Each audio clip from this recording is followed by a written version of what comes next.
Mempersilakan ada 3 pemateri. Yang pertama yaitu adalah Ibu Siti Romlah, Sarjana SSI. Dipersilakan untuk naik ke podium. Beliau ini adalah sebagai guru di SMP Negeri 5 ya. Jadi beliau memiliki segudang pengalaman kerja dan pengalaman profesional. Di antaranya itu adalah guru SMP Negeri 5 Probolinggo. Kemudian juga Direktur LBB Iksan Cendekia. Kemudian pengalaman organisasinya juga anggota Persatuan Guru Republik Indonesia. Kemudian ketua yayasan juga itu. Wah, istimewa sekali itu. Baik, kemudian untuk yang pemateri yang kedua yaitu adalah Bapak Permabakti MPD. Saya persilakan untuk naik ke podium. Beliau ini juga seorang guru. Nah, ini kebetulan beliau dari tempat yang cukup jauh Pak ya, dari Sumatera Selatan. Oh, lahirnya di Sumatera Selatan.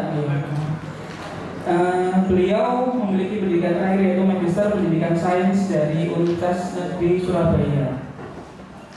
Kemudian untuk pengalaman beliau juga mengikuti workshop Olimpiade Sains Kota Bontang tahun 2013. Kemudian untuk kegiatan yang pernah diikuti yaitu adalah lomba inovasi pembelajaran SMP tingkat provinsi Kalimantan Timur.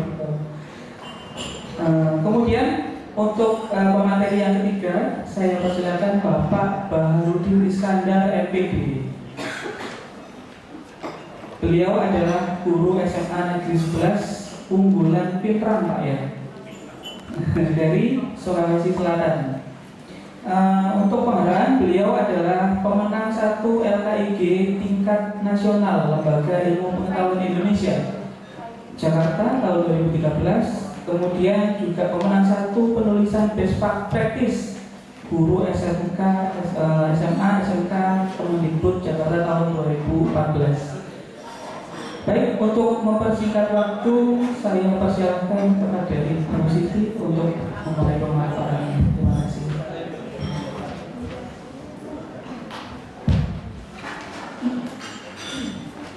Mohon maaf saya berdiri saja Pak ya. Soalnya orangnya kecil, nggak kelihatan.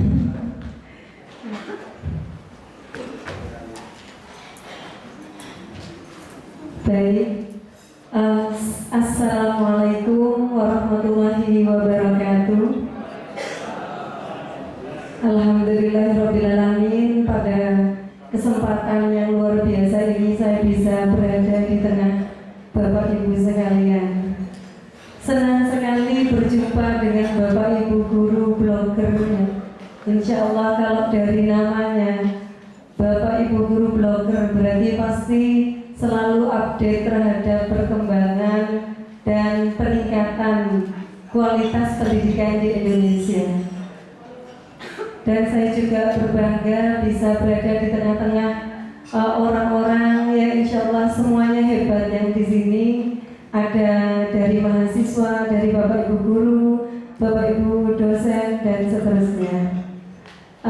Pada kesempatan yang luar biasa ini, kami ingin menyampaikan sedikit dan sharing ya mengenai bagaimana sih sebenarnya etika kepemimpinan seorang guru. Sebenarnya kita meskipun seorang guru, tetaplah kita juga menjadi seorang pemimpin di dalam pembelajaran di sekolah. Kenapa saya mengangkat itu? Karena kalau kita berbicara kualitas pendidikan ya, atau kualitas SDM, ternyata masih sangat rendah di Indonesia. Dan itu bisa kita tarik sebenarnya apa sih yang lemah? Biasanya dan banyak penelitian sudah membuktikan bahwa yang perlu kita benahi dan kita perhatikan adalah kualitas pendidikannya. Nah kemudian kita lihat sebenarnya pendidikan di Indonesia itu tidak buruk selama ini. Hanya saja banyak yang fokusnya itu pada filosofi ideografis. Artinya lebih merujuk pada kemampuan dan pengetahuan individual siswa, tidak kepada filosofi nomotetis yang lebih merujuk kepada internalisasi daripada filsafat pendidikan itu sendiri. Akhirnya apa? Akhirnya kondisi yang ada, kehidupan berbangsa itu akibatnya rapuh. Kenapa dikatakan demikian? Banyak sekali seperti yang sudah kita bahas mulai pagi tadi ya, kita sharing dari tadi, banyak ternyata pelanggaran norma yang dilakukan oleh peserta didik kita. Nah, salah satu contoh yang sederhana adalah pelanggaran tata tertib di sekolah. Meskipun selalu setiap hari Senin mungkin waktu upacara diingatkan, tetapi selalu saja ada pelanggaran itu. Kemudian lebih tinggi lagi ada pelanggaran berupa perkelahian pelajar. Coba kita search, Bapak Ibu guru kan tergabung di blogger ya, guru blogger. Insya Allah internet itu sudah menjadi sahabat gitu ya. Jadi kalau kita di situ mengetikkan perkelahian pelajar, munculnya ratusan, mau yang gambar, mau yang video, mau yang informasi, ada ratusan informasi. Kalau kita mengetik perkelahian pelajar 2014 saja, itu artinya apa? Berarti kondisi yang ada itu masih rapuh. Nah, coba kita lihat. Nah, itu semua, maka dari itu banyak sebenarnya yang mempengaruhi, tidak hanya dari sisi guru saja, mungkin dipengaruhi oleh lingkungan, masyarakat, dan juga kita selaku pendidik. Dan pada sore hari ini kita akan lebih fokus pada kajian kita sebagai pendidik. Nah, banyak sebenarnya guru yang memiliki kepemimpinan yang lemah dalam hal pembelajaran di kelas. Kalau kita tarik sebenarnya kepemimpinan apa? Kalau kita lihat kepemimpinan itu sebenarnya selama ini diidentikan dengan kepala sekolah. Tetapi di sini karena kita bicara pembelajaran, maka guru juga sebagai pemimpin.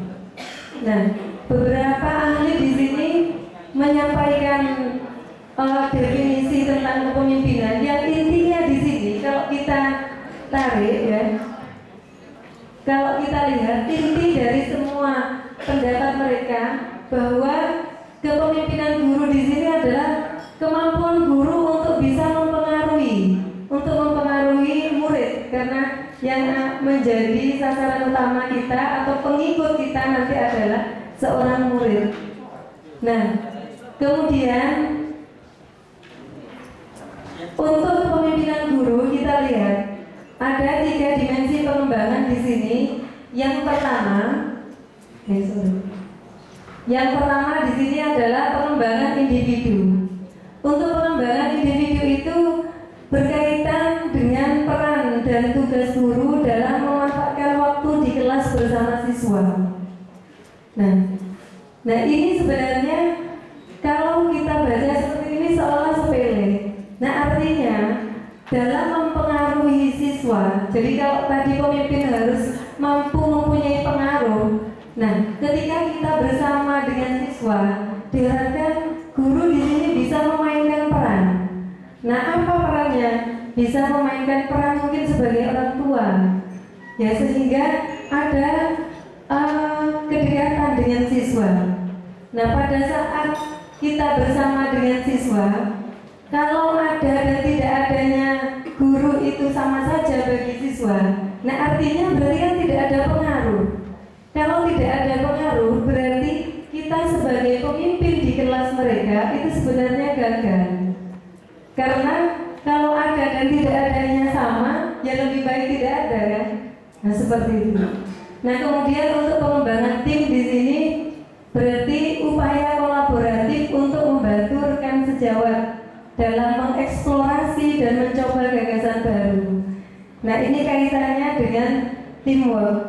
Nah kemudian yang terakhir kaitannya dengan organisasi. Jadi kaitannya dengan kebijakan sekolah. Nah kalau kita lihat sekarang pembelajaran di sekolah, Nah, kalau kita merujuk pada apa yang diamanatkan di Undang-Undang Nomor 20 Tahun 2003 bahwa pendidikan itu usaha sadar. Nah, usaha sadar terencana untuk menciptakan suasana belajar yang menyenangkan. Yang di situ kita harus bisa memberikan ruang kepada siswa untuk mampu mengeksplorasi atau menunjukkan segala potensi-potensinya. Nah, jadi usahanya sadar. Nah, kemudian ditegaskan sekarang pada Permendikbud 65. Nah, bahwa di situ pembelajaran di sekolah itu harus memberikan ruang yang cukup ya bagi kreativitas siswa. Makanya seperti yang dibahas tadi, kenapa kok harus sekarang student center? Kita harus berubah dari teacher center ke student center. Ya karena kita kaitkan dengan ini. Nah, kemudian juga didukung oleh teori pembelajaran mungkin bahwa menurut David Alsobel di situ diharapkan pembelajaran di sekolah itu bermakna. Artinya, ketika pembelajaran itu selesai tidak hilang begitu saja. Ada sesuatu yang bermakna sehingga mampu diingat oleh anak didik atau peserta didik kita dalam jangka waktu yang lama. Nah, untuk menciptakan pembelajaran yang seperti ini tidak gampang. Tidak gampang. Nah, di sini diperlukan kepemimpinan seorang guru dalam pembelajaran. Kalau Piaget ya, seorang ahli dalam yang mempunyai teori tentang perkembangan kognitif siswa mengatakan bahwa siswa itu ternyata ada tingkatan-tingkatan perkembangan kognitifnya. Jadi tingkatan pertama kalau 0 sampai 6 tahun ya jangan diajari dulu tadi, jangan diajari calistung dulu. Kenapa? Karena masa itu masa praoperasional, artinya masih belum bisa kalau harus mengoperasikan 1 ditambah 1 sama dengan 2. Karena menurut tingkatan berpikirnya itu belum nyampe ke sana. Nah, kemudian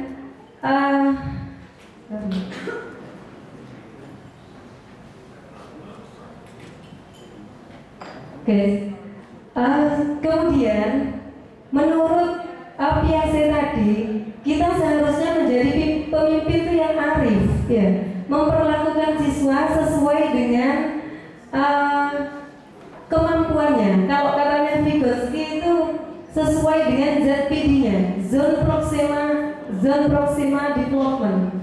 Artinya, kalau usia 0 sampai 6 kita membelajarkan anak dengan calistung, itu berarti kita kurang arif. Ya.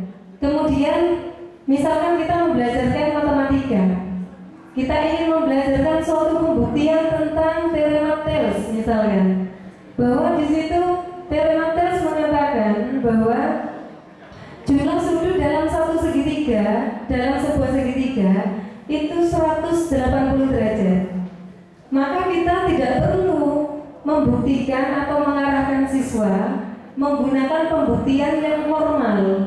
Misalkan menggunakan induksi matematika dengan permisalan X sekian dan seterusnya. Nah, berarti kalau seperti itu, nah kita lihat pembuktian teorema Thales itu kita berikan di mana? Nah, kalau kita mengajarnya di SMP, sementara menurut Vygotsky, tahapan perkembangan kognitif dari anak SMP usia 7 sampai 11 ya, itu masih praoperasional konkret. Jadi kalau SMP itu sudah 11 sampai 15, itu baru masuk pada tahapan praoperasional. Jadi sah-sah saja kalau anak-anak, Bu, saya membuktikannya dengan ada segitiga, kemudian dipotong-potong ujungnya. Nah ini sudah garis lurus, Bu, berarti 180 derajat. Itu harus kita terima. Nah, jadi untuk mampu berkomunikasi yang baik, jadi untuk mampu menjadi seorang pemimpin yang baik, salah satunya adalah kita mampu berkomunikasi pada dunia mereka. Nah, dunia mereka itu yang katanya Vygotsky tadi, ZPD itu tadi. Nah, untuk mampu berbicara, berkomunikasi pada area ZPD tadi, ya teori perkembangan kognitif siswa. Oh, kalau anak sekian ini pasnya membelajarkan berhitung 2 tambah 3. Kalau SMP tidak perlu membawa misalkan 2 apel tambah 3 apel sama dengan 5 apel. Kalau sebagai pengantar saja seperti itu tidak masalah.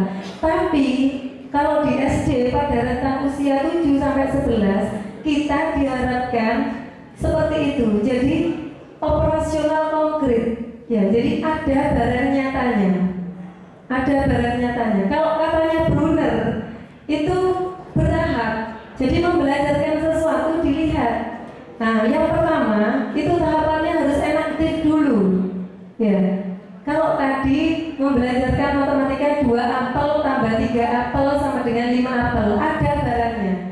Kalau itu sudah dipahami mungkin di tahapan kelas 1 SD atau di kelas 2 SD, maka yang tahapan berikutnya kita bisa melanjutkan. Kita bisa melanjutkan dengan cara apa? Dengan ikonik, mulai menyimbolkan itu. Nah, menyimbolkan apel kita gambarkan. Nah, setelah itu tahapan yang berikutnya. Nah, kalau SMP tidak perlu seperti itu, tidak apa-apa. Langsung saja 2x tambah 3y misalkan. Nah, seperti itu. Itu tahapan simbolik. Ya, kalau menurut Brunner seperti itu. 5 menit. Ya, tidak terus. Oke, berikutnya. Jadi intinya, bagaimana kepemimpinan atau etika kepemimpinan seorang guru. Nah, etika di sini ada etika guru terhadap peserta didik, etika guru dengan pekerjaannya, etika guru terhadap tempat kerjanya. Kalau terhadap peserta didik, yang pertama, guru bisa memainkan peran sebagai orang tua. Yang kedua, sebagai temannya. Yang ketiga, bisa sebagai pendidik. Dalam hubungannya dengan orang tua, kalau sudah tercipta hubungan yang sangat dekat seperti orang tua, nah maka sudah tidak ada batas antara murid untuk sungkan bercerita tentang permasalahannya. Akhirnya, kalau permasalahan seperti perkelahian antar pelajar, kemudian tawuran dan seterusnya, itu tidak akan terjadi lagi. Kenapa? Karena paling tidak akan terjadi komunikasi dengan gurunya. Oh, saya itu loh Bu, ada masalah dengan si A, besok saya akan melakukan ini dan seterusnya. Kesempatan bagi Bapak Ibu guru untuk memberikan masukan-masukan kepada murid kita. Nah, kemudian kita bisa memerankan juga sebagai teman. Ya, kalau teman itu biasanya apa saja akan diceritakan kepada teman. Nah, cuma untuk bisa seperti itu, berarti guru itu harus betul-betul mempunyai teknik komunikasi yang baik, mampu berkomunikasi dengan baik. Maka dari itu kita tidak sesederhana itu, maka guru harus mampu menguasai teori pembelajaran, teori perkembangan kognitif. Jadi biasanya kalau Bapak Ibu guru mungkin bukunya pembelajaran saja mungkin. Sekali waktu coba baca buku psikologi anak. Ya, itu akan membantu kita dalam menghadapi anak. Nah, kemudian etika guru terhadap pelayanan di situ, terhadap pekerjaan, itu lebih fokus pada bagaimana kita memberikan pelayanan dengan prinsip customer satisfaction. Artinya bagaimana customer kita, yaitu wali murid, ya sebagai pelanggan kita, itu merasa puas dan terlayani. Artinya kita tahu bahwa semua orang tua, sekarang hampir bisa dibilang semua orang tua itu sibuk. Ketika siswa itu belajar di sekolah selama 8 jam, pulang ke rumah, bisa jadi tidak ketemu dengan orang tuanya, tetapi mereka diasuh oleh televisi. Bisa jadi seperti itu. Dan mungkin banyak yang seperti itu sampai malam, kemudian mereka sudah sibuk dengan PR-nya atau sibuk dengan komunikasi di dunia maya sama teman-temannya dan seterusnya. Jadi komunikasi dengan orang tua bisa dibilang sangat minim. Nah, di sini guru bisa memberikan pelayanan yang lebih kepada orang tua. Jadi fungsi-fungsi orang tua itu bisa dimaksimalkan oleh guru. Nah seperti itu. Ya. Dan yang terakhir, etika guru terhadap tempat kerjanya.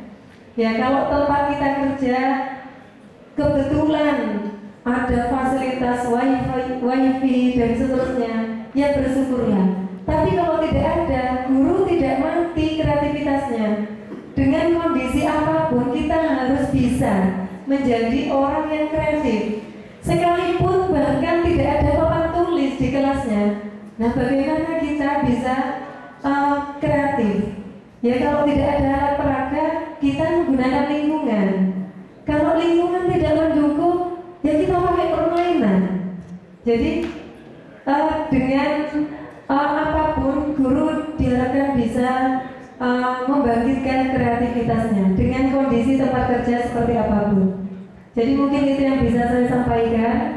Ya, karena terikat dengan waktu, ya. Ya mungkin itu dari saya. Bisa dilanjutkan oleh penyaji yang berikutnya. Terima kasih. Baik, terima kasih. Menarik sekali tentang etika kepemimpinan guru. Untuk pemateri berikutnya saya bertanya.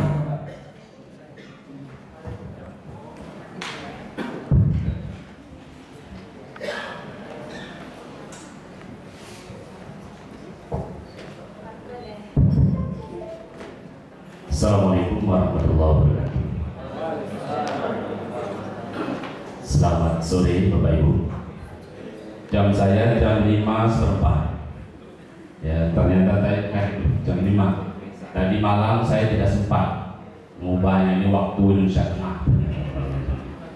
Baik Bapak Ibu, kalau Bapak Ibu sudah merasa waktunya untuk diturunkan gitu, ya silakan saja. Ya. Tetapi jangan tidur, ya, karena kalau tidur tidak mendengarkan apa-apa kecuali mimpi. Baik, kita lanjutkan. Oh enggak. Saya dari SMP Yayasan Pupuk Kaltim Bontang. SMP Yayasan Pupuk Kaltim itu SMP-nya Pupuk Kaltim. Ya, siswanya sekarang alhamdulillah sudah bisa dimasuki oleh masyarakat luar. Kalau dulu khusus untuk anak karyawan, jadi anak orang kaya. Jadi penyakitnya kalau anak orang kaya itu susah diatur. Rivalnya itu adalah Bidatra. Bidatra itu yayasannya PT Badak LNG. Ya, itu juga sama, susah diatur. Jadi kalau kita nggak kuat, stres di sana itu. Baik, kita mulai. Ya, konferensi nasional, harapannya kita bisa mendapatkan sesuatu dari sini. Oke, ini kata-kata dari Pak Anies Baswedan ketika diwawancarai, habis diperkenalkan oleh Pak Jokowi. Nah, di nomor 5 kuncinya adalah kualitas guru. Bila gurunya baik, maka insya Allah kualitas akan menjadi baik. Dan ternyata di atas guru itu ada kepala sekolah. Kalau kepala sekolahnya bisa memimpin dengan baik, maka sekolahnya juga akan baik. Dan di atasnya kepala sekolah, Bapak Ibu, ada kepala dinas. Kalau kepala dinasnya peduli, insya Allah juga sekolah-sekolah juga akan baik. Di atas kepala dinas ada wali kota. Wali kotanya tidak peduli dengan pendidikan, insya Allah pendidikan juga akan carut marut. Apalagi kalau sekarang ini pendidikan di Indonesia, jangan di Indonesia lah, di Bontang lah katakan gitu ya. Kalau di Surabaya, di Indonesia lainnya saya mudah-mudahan tidak terlalu banyak kepada politik. Jadi kalau kepala dinas tidak mendukung pencalonan wali kota, siap-siap tidak jadi kepala dinas lagi. Kalau kepala sekolah tidak mendukung kepala dinas, siap-siap juga tidak jadi kepala sekolah. Jadi tumpang tindih. Nah, mudah-mudahan nanti pemimpin yang akan datang ini benar-benar mengembalikan kemana sekolah itu harus dijalankan, bagaimana sekolah harus dilaksanakan. Jadi tidak ada intervensi politik lagi, ya. Karena uangnya banyak ini, ya, 20%. Ya. Nah, itu lewat saja saya pikir. Ini sudah dijelaskan banyak tadi. Ya. Jadi guru profesional abad 21 itu seperti itu. Intinya untuk bagaimana kita memberi inspirasi kepada siswa. Dan itu sulit kata Bu Romlah untuk menjadi guru yang bisa menginspirasi, ya, tapi berusaha. Tidak ada orang yang berusaha kemudian tidak bisa. Dan ini selalu dianalogkan dengan ketika kita masih kecil, tidak bisa jalan, jatuh, berdiri lagi dan akhirnya bisa. Ya, saya pikir analog itu kurang tepat menurut saya. Ya, beda, itu insting, ya. Dan itu dituntut. Kalau kita harus berusaha dengan sekuat tenaga, kalau kita berusaha, insya Allah mudah-mudahan bisa. Ya. Oke. Nah ini juga, ini saya dapatkan ketika saya bertemu dengan Pak Profesor Suyanto, mantan Dirjen. Guru itu kalau profesional, kemudian dia bisa melaksanakan pendidikan keguruannya itu dengan baik, maka insya Allah hasilnya nanti akan pada 3 aspek. Yang pertama, meningkatkan pendapatan per kapita. Kalau orang-orang Indonesia ini sudah pintar semua, tidak mengharapkan PNS lagi, gitu ya, maka insya Allah semua bisa berkarya, berwirausaha, ya. Kemudian meningkatkan kualitas kesehatan. Pastilah itu ya. Kemudian yang ketiga, daya saing bangsa. Ya. Setiap kali kita melihat ada indeks selalu di bawah kita. Tapi kalau kita hitung sebenarnya kita juga tidak kalah. Ketika kita mendengar Olimpiade menang terus kita. Ya.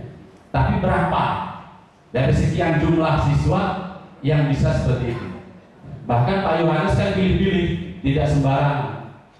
Tidak semua siswa itu dilatih.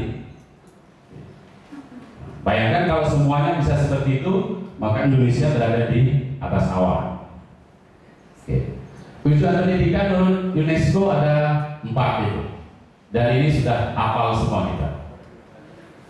Nah, ini payung kita di sekolah itu ini sebenarnya. Mencerdaskan kehidupan bangsa dan mengembangkan manusia Indonesia seutuhnya yang manusia itu harus beriman, bertakwa kepada Tuhan Yang Maha Esa, berbudi pekerti luhur, memiliki kemampuan dan keterampilan, sehat jasmani dan rohani, berkepribadian yang mantap dan mandiri, serta bertanggung jawab kemasyarakatan dan kebangsaan. Ini payungnya. Jadi kalau kita bisa seperti ini, amanlah Indonesia dari penjajahan. Ya. Ini nggak usah, ini tidak yang saya warnai itu yang penting. Ya, beriman, bertakwa sama dengan yang tadi. Nah, definisi pendidikan tadi saya pikir sudah disampaikan oleh Bu Siti. Ini pemahaman mengenai sukses pendidikan. Pendidikan yang sukses itu adalah pendidikan yang mampu mengantarkan siswanya menjadi bertakwa, berkepribadian yang matang, berilmu mutakhir dan berprestasi, mempunyai rasa kebangsaan dan berwawasan global. Ini sudah didefinisikan lagi dan saya ambil dari Pak Arif Rahman. Ya. Nah, pemerintah sudah melaksanakan tugasnya, saya pikir. Walaupun seringkali kita mendengar korupsi di mana-mana. Ya. Kalau ada kegiatan, kita sudah suuzon dulu. Misalkan dinas pendidikan melaksanakan kegiatan pelatihan, kita sebagai guru kadang sudah suuzon. Ini berapa mereka untungnya? Apalagi kalau mestinya seminggu 5 hari ditutup, uang konsumsi 2 hari kemana? Itu pikiran kita. Padahal mungkin saja itu memang iya. Bukan saya ya. Membuat kurikulum untuk menjawab tantangan, kurikulum itu dirubah. Tetapi ada satu hal yang saya pada saat bertemu dengan Pak Alkaf, staf ahli Menteri Pendidikan waktu itu, dia mengatakan begini ketika saya tanya, kenapa harus dikonversi nilai itu? Karena orang tua bertanya, nilai A-nya anak saya ini dengan nilainya anak tetangga sama apa tidak? Karena sudah A semua. Bisa saja yang A tetangga 80, yang A anak saya misalkan 90. Tapi tidak jelas. Dia bilang apa? Kalau anak kita itu mau pindah ke luar negeri, maka nilainya sudah sama. Pertanyaan saya, dari sekian juta siswa itu yang pindah ke luar negeri berapa? Tidak semuanya. Tetapi ini adalah keniscayaan, saya pikir. bahwa kurikulum itu harus berubah, menjawab tantangan. Oke. Kemudian memberikan fasilitas. Walaupun buku sampai sekarang belum lengkap, tapi niatnya untuk memberikan gratis itu sudah ada. Memang ada kendala. Sudah kalau SD itu sudah tematik 5, yang datang baru sampai 4 gitu. Jadi tidak terpakai. Yang 5 kemana? Belum ada. Tapi niat sudah ada. Ya, mudah-mudahan nanti semester 2 tidak seperti itu lagi. Tapi kalau tadi mau di moratorium, mau diperbaiki atau ditinjau ulang, walau ya. Kemudian memberikan tunjangan, sertifikasi sudah diberikan. Ya. Dari tidak ada kemudian ada, mestinya kita harus bersyukur. Tidak peduli negeri atau swasta, PNS atau bukan, semuanya menerima. Kalau yang swasta sudah ada impasif, mengikuti pegawai negeri. Jadi itu luar biasa. Kemudian melatih guru. Ya. Walaupun pelatihannya seperti yang kita lihat tadi. Ya. Kadang-kadang yang ditanya itu tidak lebih tahu. Ya. Pokoknya saya menerimanya dari Jakarta begini. Sudah selesai, nggak bisa apa-apa. Ya. Kalau sudah pokoknya berhenti. Nah, tetapi bukan berarti kemudian kita harus diam. Ya. Saya terus terang Bapak Ibu, belum pernah ikut pelatihan kurikulum 2013 sampai hari ini. Ketika saya kuliah di Indonesia tahun 2012, itu pendidikan sains. Saya pikir, wah nanti saya dapat biologi, dapat kimia, karena saya satunya fisika. Ternyata ketika kuliah fisika lagi, tidak dapat biologi, tidak dapat fisika. Belum ada kurikulum 2013. Pulang 2013 suruh ngajar IPA. Saya tanya ke Pak sekolah, IPA ini apa sekarang? Semuanya, biologi, fisika, kimia. Oh bagus. Ya. Jadi semangat yang tadi ketika di kuliah kata dosennya, tugas Bapak Ibu bagaimana menerapkan yang sudah Bapak Ibu terima ini. Sampai sana ngelimbruk lagi. Kenapa begitu? Tidak sesuai. Ya. Karena selama ini yang kita ajarkan sesuai dengan bidangnya gitu.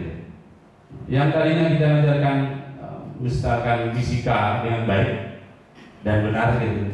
Harus mengajarkan nama-nama Latin, mempreteli penampang lintang segala macam.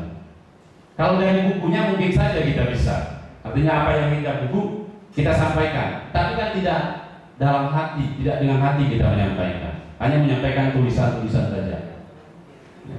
Jadi kalau ada moratorium saya sepakat. Kemudian membangun sekolah baru, kalau perlu. Tetapi sebenarnya yang masih kurang layak itu banyak. Jadi perbaiki yang sudah ada dulu. Kemudian diberikan kesempatan untuk studi lanjut. Berapa banyak beasiswa yang diberikan pemerintah sekarang, tinggal Bapak Ibu guru yang mau atau tidak.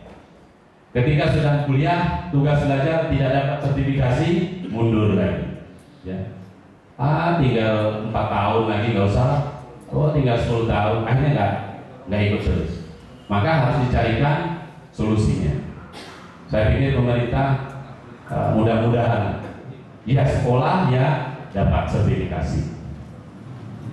Nah ini setiap pelatihan saya pikir sudah dilihat ini, ya keterampilan berpikir selalu disampaikan. Oke. Di dalam kurikulum 2013 itu sudah memuat apa yang disampaikan oleh Pak Kepala Dinas tadi. Ya. Bertakwa, berpribadian, berilmu, spiritual, keagamaan, pendidikan sudah kaisar. Ya.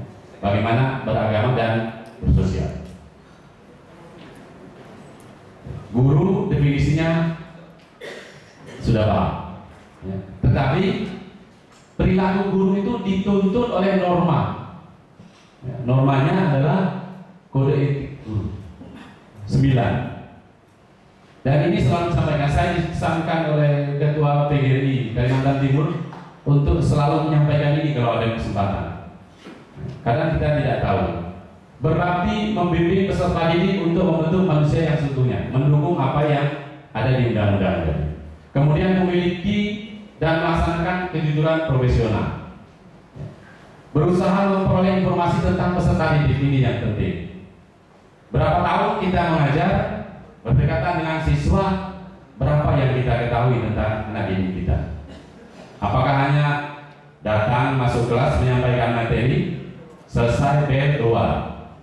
Atau ada kesempatan-kesempatan lain, apalagi wali kelas bercerita dengan anak-anak kita, menerima masukan atau menerima keluhan mereka?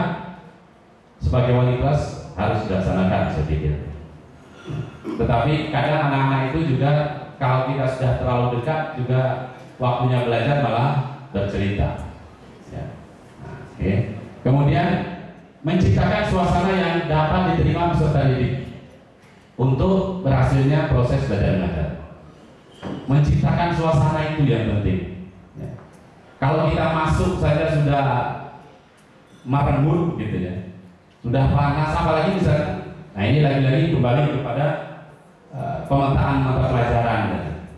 Ada yang mendewa-dewakan matematika, IPA, sementara IPS, PPKN itu ditaruh sepertinya tidak penting. Apalagi Bapak Ibu, saya pernah didatangi siswa kelas 9, curhat lah. Dia bilang begini, Pak, mengapa sih kok harus ada PPKN? Kan tidak ada uangnya. Mengapa harus ada IPS kok tidak ada uangnya? Loh, saya bilang begini, kamu itu sekarang siapa? Pelajar, siswa. Dia bilang. Terus kalau siswa tugasnya apa? Pelajar, siswanya pelajar. Iya. Memang kamu mungkin tidak suka dengan mata pelajaran tertentu. Tetapi untuk kamu tamat SMP, minimal itu harus lulus. Kalau kamu nggak lulus, PPKN, IPS misalkan, tidak lulus kamu SMP. Maka apapun itu harus dilalui, paling tidak ya nilai minimal lah. Kalau kamu sudah sanggup nilai minimal ya silakan. Nah, tapi lagi-lagi terbentuk dengan nilai yang ditargetkan. Ya. Itu Bapak Ibu. Apa dimana? Ya. Ya, yang terakhir Bapak Ibu ini, nomor 9, kita terjebak sebenarnya sih. Paksa. Guru melaksanakan segala kebijaksanaan pemerintah dalam hal pendidikan. Ini dibuat seperti ini supaya kita tidak banyak protes mungkin ya. Kalau kita ketemu dengan Bu Retno, itu terang-terangan sekali tentang kurikulum 2013. Tapi kalau dikembalikan ke sini, ya lemah lagi sebenarnya. Oke, kita lanjut. Oke, sudah, nggak usah. Guru profesional, tuntutannya banyak. Ya. Perkembangan teknologi dan ini memanfaatkan ICT dalam pembelajaran. Maka kemarin ketika ada lomba itu, saya mengangkat bagaimana TK itu bisa meningkatkan keterampilan berpikir, dan itu ternyata ujiannya banyak. Oleh para juri itu nggak karuan pertanyaannya. Ketika saya sudah mentok ya sudah, saya diam aja. Ya. Dan ternyata bisa kalau memang betul-betul dimanfaatkan. Dan ini guru blogger saya pikir sangat mungkin ya, memanfaatkan itu. Jadi bagaimana semuanya di-IT-kan, katakan gitu ya. Oke, karakteristik, saya pikir nggak ada masalah. Nah, Bapak Ibu, kita ini selalu diperhatikan oleh siswa, orang tua, dan masyarakat. Kalau kita ada anak sedikit, oh Bu Guru, Pak Guru, sampai saya kadang sungkan kalau misalkan di pasar gitu, ada siswa udah SMA atau bahkan sudah kuliah, udah pulang, ketemu di pasar saling. Kadang sungkan juga dengan orang sendiri. Tapi kita betul-betul diperhatikan. Kalau kita benceng sedikit, guru, guru di mana? Oh, gurunya anak saya ini. Kok nggak sholat Jumat? Repot. Oke. Tapi realitasnya begini, itu tadi tuntunan-tuntunan ya. Tapi realitasnya kita lihat Bapak Ibu. Nggak usah. Waktunya tinggal dikit. Taurat Ini Bapak Ibu. Saya kadang perasaan itu agak ya ada jengkelnya juga sih ya. Mesum di sekolah dan di luar sekolah. Anak-anak sekarang dengan perkembangan teknologi luar biasa banget. Kita sebagai orang tua percaya saja kepada anak-anak, wah diberikan tablet. Tapi kalau udah di kamar, kita nggak tahu lagi. Anak saya itu masih kelas 5, HP-nya minta dibelikan HP di password, sehingga bapaknya nggak bisa ngecek. Sekali waktu saya nggak tahu kenapa tahu passwordnya itu, besoknya udah diubah lagi. Jadi anak-anak kita ini luar biasa. Kita nggak tahu malah diajari. Saya mau berusaha ke Surabaya ini sudah dicarikan, Pak. Ini yang sekarang S4, ini bagus. Ya, dia lebih tahu dari kita. Bahkan kalau kita belajar apa, bapak itu nggak tahu katanya. Saya bilang saya ini guru. Bapak nggak tahu pelajaran SD.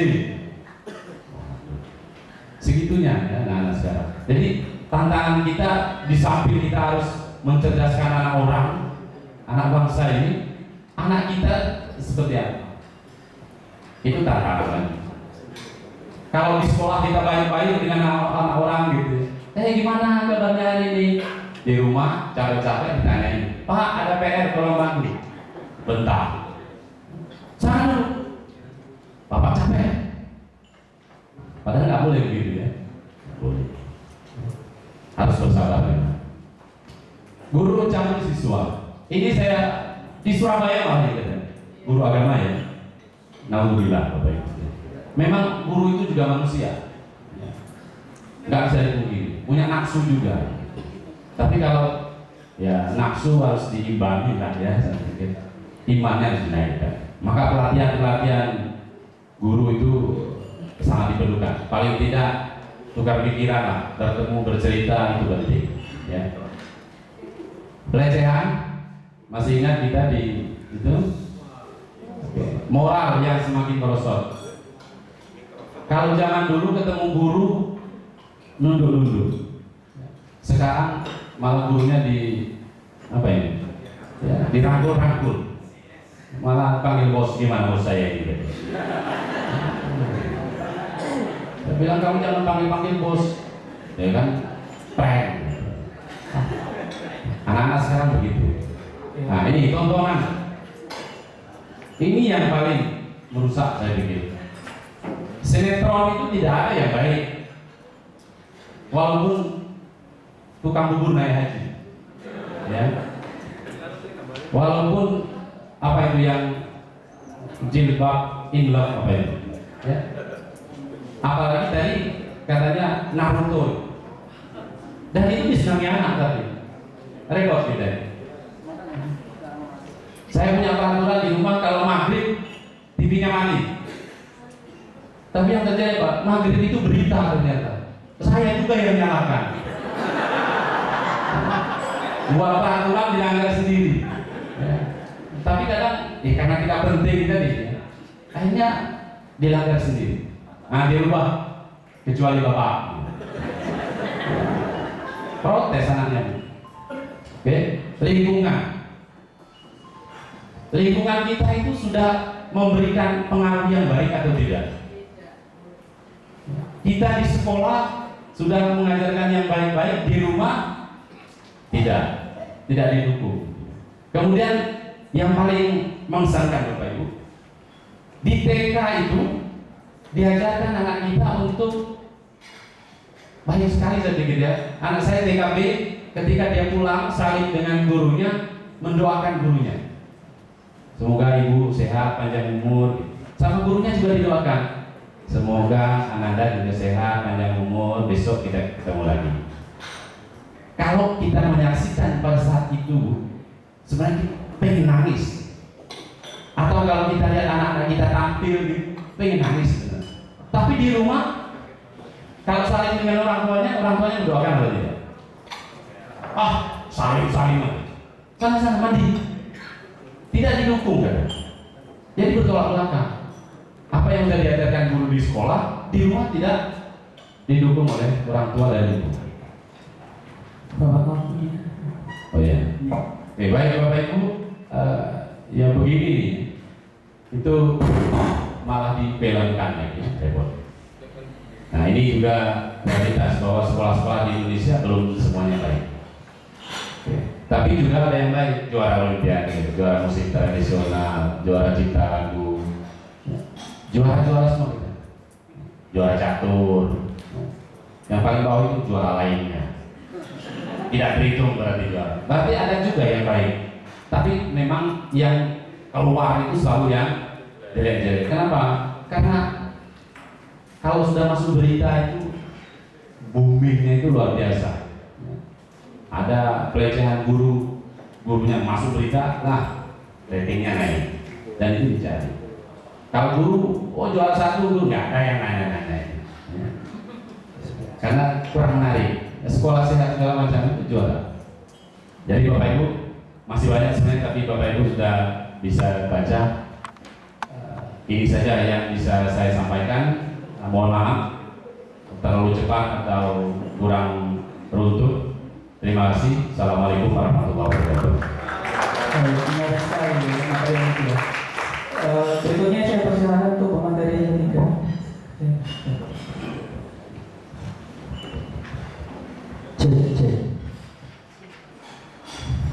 Bismillahirrahmanirrahim. Assalamualaikum warahmatullahi wabarakatuh. Ini sepertinya kalau makanan sudah di bagian daftar pustaka ini. Padahal saya semangat sekali mau datang ke sini. Bahkan sempat saya mau nelpon panitia karena 3 hari sebelum ke sini guru kehilangan suara. Gimana caranya ngajak tuh? Makanya antara saya dengan istri saya sama mengatakan, kalau dia tanya saya, gitu. Dengan anak saya pun demikian. Kepala sekolah apa lagi? Jangan ngomong dulu ini sementara Pak ini di sini. Tapi alhamdulillah saya masih tahan sekitar setengah hari, ternyata suara sudah bisa hilang. Gembiranya saya datang ke sini ya. Jadi mau ini saya bicara dengan ibu. Saya berdiri di mana nih? Sudah di sana, di sini, di tengah. Oke, baik. Kembali ke kursi kosong. Ini sementara sudah dijawab tadi semua. Saya guru bahasa Indonesia suka memberikan sebuah diksi-diksi sehingga ketemu ini. Yang saya ingin paparkan di sini adalah ini literasi berbasis ICT, menumbuhkan budaya membaca menulis kepada siswa. Baik, mungkin saya lebih banyak bercerita ya karena sudah di bagian daftar pustaka. Apalagi supaya semangat untuk diriku dengan kita di sini, kita ucapkan semangat pagi ya, bukan selamat pagi, semangat pagi. Mudah-mudahan masih ada. Baik, menggagas literasi berbasis ICT, saya kok terinspirasi dengan tulisan-tulisan orang terkenal, pemimpin-pemimpin kita. Setelah sukses, dia membuat literasi semacam biografi tentang dirinya. Terkadang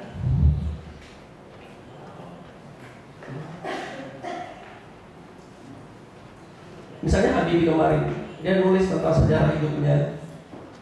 Artinya Habibie itu memiliki kemampuan menulis luar biasa. Sebaiknya pemimpin memiliki sebuah wawasan yang luas ketika memahami sebuah masalah, dia memiliki beberapa solusi gitu. Jadi bagaimana literasi di sekolah itu dibangun, kemudian kelak di kemudian hari anak-anak yang kita berikan pendidikan karakter itu, penanaman nilai itu melalui sebuah proses sehingga mereka memiliki jiwa-jiwa kepemimpinan di kemudian hari sehingga memiliki integritas yang baik. Itu ide dari makalah ini. Nah, mengapa kursi kosong? Loh, kok ini? Ya, di sini ada proses di sini. Makanya bukan penggunaan saya menulis di sini aktivitas. Kenapa aktivitas? Karena 2000 saya jadi guru sampai 2009 itu saya asik dengan diri saya. Apa ikut lomba. Ini semua sini.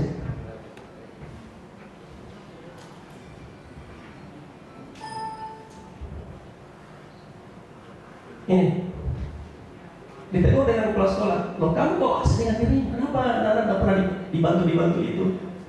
Kemudian saya melupakan diri saya. Akhirnya 4 tahun itu saya stagnan, dan alhamdulillah saya di sekolah baru yang sekarang baru 2 tahun berdiri itu kami sering sejalan. Anak-anak berprestasi, kami juga berprestasi. Ini yang saya ingin katakan. Apa yang kami lakukan sehingga anak-anak kemudian bisa lebih baik bercerita ya, tidak seperti berkata. Oke, apa yang kami lakukan di sekolah itu? Ini yang harus kita pecah di sekolah. Karena anak-anak itu ketika di sekolah itu dia duduk manis itu, disuruh ke sana dia pergi. Kalau dia penilaian sikapnya itu luar biasa. Tapi kaget, loh kan anak pergi tawuran di sana. Itu kan? Kok anak-anak itu tadi yang semua diberitakan itu. Dia berdua di sini. Ranking 1, ranking 2, kok dia tiba-tiba bolos ini. Jadi ada sesuatu yang kurang dalam dunia pendidikan kita. Menurut saya itu gurunya itu tampil mau dikata apa itu, sehingga ada jarak kepada anak-anak. Ini lihat ini. Sementara gurunya di sana banyak HP menunggu gitu, SMS-an berkelahi. Padahal anaknya rajin. Ini yang harus kita bongkar. Yang paling parah ini nanti menjadi populer ketika gurunya nggak ada. Itu ada apa?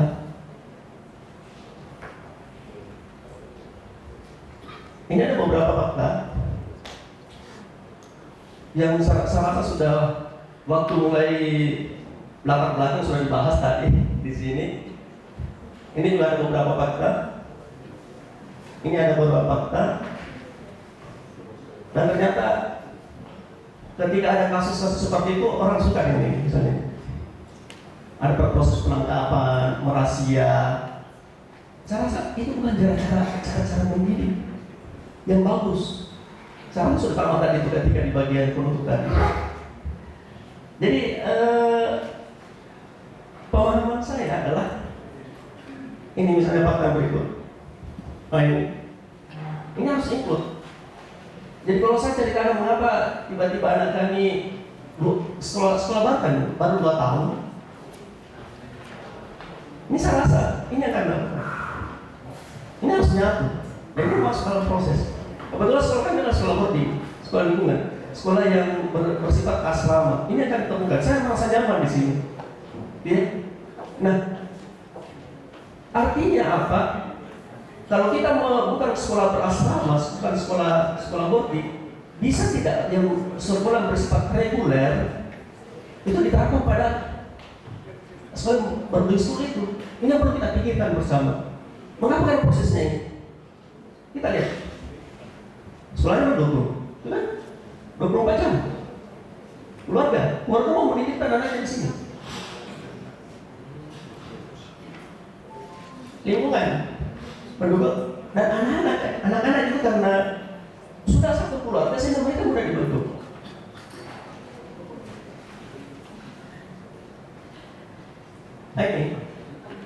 Ini yang perlu kita buat, bahwa guru itu mengembalikan siswa untuk kembali enjoy di kursinya. Jangan dia duduk manis di situ, tapi setelah keluar kemanisannya sudah hilang.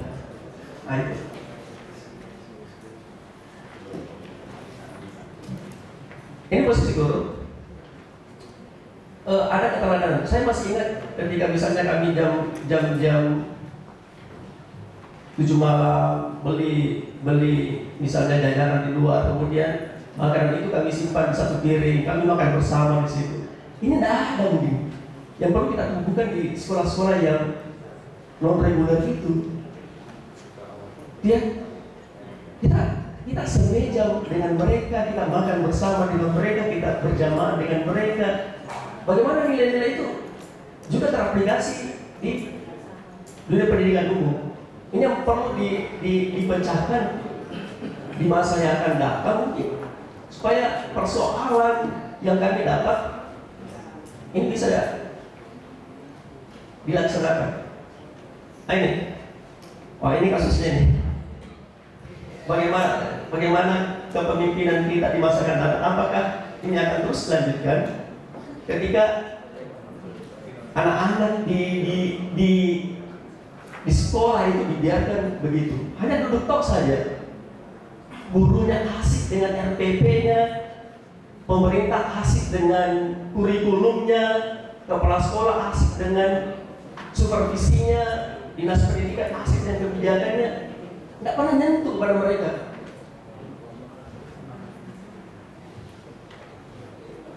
K13 oke. Kita sudah tahu faktor 13, tapi penilaiannya ribetnya luar biasa. Ada penilaian kepribadian di situ, tapi bisa enggak? 4 macam penilaian kita terapkan dalam satu kali pertemuan, nggak kuat. Dan nilai-nilai kepribadian tidak bisa dalam bentuk angka-angka. Saya rasa kebersamaan kita antara guru dengan siswa itu jangan ada jarak. Mau dihormati, ya oke lah, oke, silakan dihormati, tapi keterusan mau dihormati. Ini yang perlu kita lakukan. Pahami masalah siswa apa, kemudian dipenuhi kebutuhannya, kemudian berikan motivasi kepada mereka. Motivasi terus, bahwa kau bukan hidup untuk hari ini, bukan kau hidup untuk 2 tahun yang akan datang, kau hidup 25 tahun yang akan datang. Kau jadi apa nanti ke sana? Untuk itu harus diberikan visi dan target. Nah, salah satu target yang dalam pembahasan saya adalah literasi itu, memberikan mereka budaya membaca, memberikan mereka budaya menulis terus dan terus, dan mereka tanggung jawab. Setelah kita makan bersama itu, sepiring berdua, sepiring berlima, bertujuh ya. Kalau kepemimpinan nasional itu lahir karena sebuah proses, dan itu tanggung jawab seorang guru di situ. Dia lahir dari penanaman nilai yang terus diberikan kepada anak didik kita. Dan tentu ada perlu media. Medianya apa? Organisasi ekstrakurikuler. Kami di sekolah kami ada namanya setiap hari Jumat itu mulai dari jam 2 sampai jam 5 itu mengumpulkan anak-anak yang memiliki minat dan bakat sejenis. Dan ini pada saya sempat perjuangkan di sekolah, tidak diterima. Studentnya itu artinya semacam soft skill kepada anak-anak yang mau bakat jadi koki, dibuatkan satu studentnya namanya Bapak Boga. Anak-anak yang mau jadi wartawan diberikan soft skill, studentnya namanya jurnalistik, dan seterusnya. Saya stop kepada kepala sekolah saya, Pak, bisa nggak ada student dari sastra tulis? Nggak diterima. Wah, apa itu? Nggak ada itu namanya profesi yang namanya sastrawan. Saya katakan, ini penting Pak, sangat penting. Mengapa? Karena ketika membaca dan menulis itu menjadi sebuah budaya di sekolah, tunggu hasilnya, kita lihat 2-3 tahun yang akan datang. Ternyata terbukti. Terima kasih. Assalamualaikum warahmatullahi wabarakatuh. Ketika materi yang sangat menarik semuanya. Baik, untuk sesi tanya jawab, mohon maaf karena keterbatasan waktu hanya dibuka 1 sesi untuk 3 pertanyaan. Baik, Bapak yang di sebelah kiri, nomor 1. Bapak yang nomor di sebelah kanan, mungkin saya coba untuk rata ya. Mungkin ada dari kolom yang tengah ini ada yang bertanya. Ibu, mungkin dari Ibu. Kok kayaknya bapak-bapak semuanya ya? Pas. Baik, satu lagi. Yang di belakang ini, bapak yang di belakang ya. Jadi, baik, mau dibantu untuk kliknya. Bapak yang pertama sebelah kiri. Maaf. Assalamualaikum warahmatullahi wabarakatuh. Saya ucapkan selamat bagi Bapak Ibu yang mendapat peringkat tingkat nasional. Saya dari SMK Negeri 1 Surabaya, hanya saya sengaja bagaimanakah contoh-contoh yang Bapak Ibu berikan, karena sesuai dengan temanya IT, bagaimana mensosialisasikan IT dan mengantisipasi dampak negatif dari itu sendiri. Suatu contoh SMP, HP-nya itu mulai sekarang yang namanya pornografi cepat melejit ke HP satu ke HP yang lain. Itu contohnya satu, dan banyak contoh yang lain.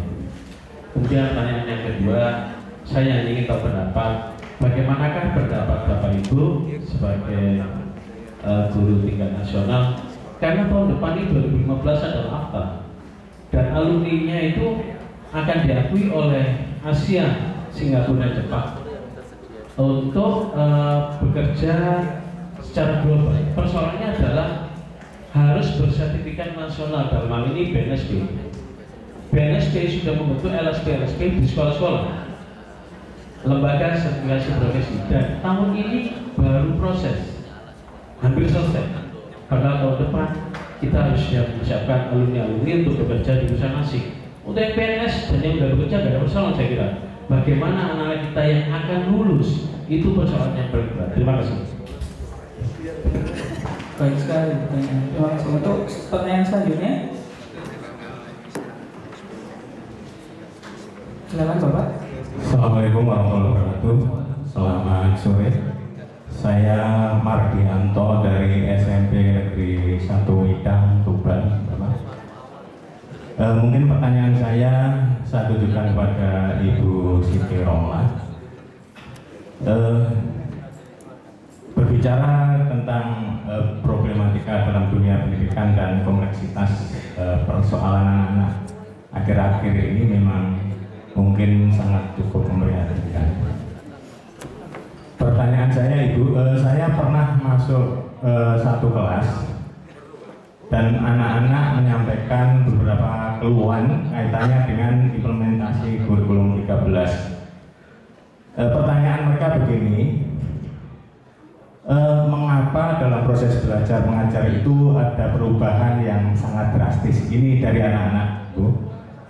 Kemudian beban yang mereka rasakan sekarang ini begitu berat karena banyak sekali tugas-tugas yang harus dikerjakan oleh mereka. Satu tugas dari guru belum selesai akan menerima banyak tugas dari guru-guru yang lain. Ada beberapa anak bahkan terlihat loyo, tidur di kelas karena merasakan sebuah depresi, tekanan yang begitu berat dari kenyataan seperti itu. Pertanyaan saya, Ibu, dikaitkan dengan diterapkannya metode saintifik di K13 dalam proses belajar mengajar itu dengan fakta yang dirasakan oleh anak-anak, mungkin dikaitkan dengan kepemimpinan guru di kelas. Bagaimana komentar Ibu dalam hal ini? Terima kasih. Assalamualaikum warahmatullahi wabarakatuh. Pertanyaan terakhir, mau dibantu sebenarnya?